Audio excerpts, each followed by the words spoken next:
Hello అండి, అందరికీ నమస్కారం. Welcome to my channel. అందమైన కొండలు, అందమైన రోడ్ అండి. తిరుపతి నుంచి బెంగళూరుకి వెళ్ళే హైవే అండి ఇది. తిరుపతి నుంచి చిత్తూరు వరకు అండి. ఈ రోడ్డు అసలు ఎక్కడ కానీ బోరు కొట్టదండి. అంత అందంగా ఉంటుందండి కొండల మధ్యలో. కానీ ఇక్కడ ఒక ఇన్సిడెంట్ జరిగిందండి. మా ముందే ఒక కారు వెళ్తుందండి, మా పక్కన బస్సు వెళ్తుందండి. బస్సు పక్కన నుంచి వచ్చి మా ముందర కారు మీద ఎగిరి దూకేసిందండి ఈ ఆవు. అక్కడో వెళ్ళి ఆగింది చూడండి కారు. కానీ వాళ్ళు అదృష్టవంతులనే చెప్పొచ్చునండి. వాళ్ళకైతే ఏం కాలేదండి. కారు అయితే బాగా డ్యామేజ్ అయింది. ఆయన ఎట్లో కారు హ్యాండిల్ చేసినాడండి. వెళ్ళి ఎక్కడో అక్కడ కాలువలో ఆగిపోయిందండి. మళ్ళీ మేము దగ్గరికి వెళ్ళి చూసినామండి. మా ముందే అండి. మా ఆయన్ని నువ్వు స్లో చేయి కారు అని అరుస్తున్నానండి. మా ఆయన కారు స్లో చేయకున్నా అంటే మా ఆయన వెళ్ళి ఈ కారునో ఆ బస్సులో మా ఆయన కూడా గుద్దేవాడండి.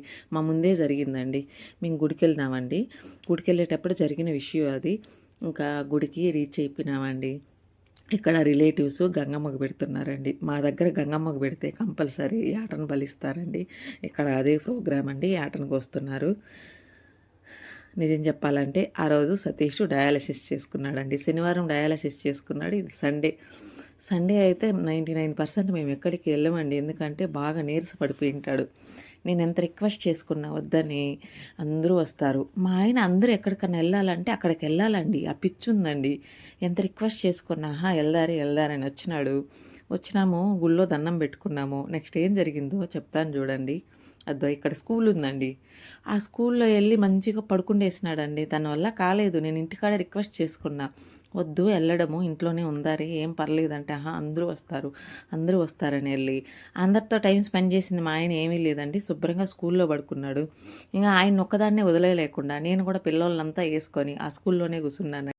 అసలు ఈ గుడున్న ప్లేస్ ఉందంటే అండి 2 కళ్ళు సరిపోవండి. అంత అందమైన ప్లేస్లో ఈ గుడి ఉందండి. పెద్ద చెరువు అండి. చెరువు కట్ట మీద గుడి వెనకాల ఒక స్కూలు, చుట్ల కొండలు. ఆ రోజు వేరే ఎండ లేదండి, కొంచెం క్లౌడీగా ఉనింది.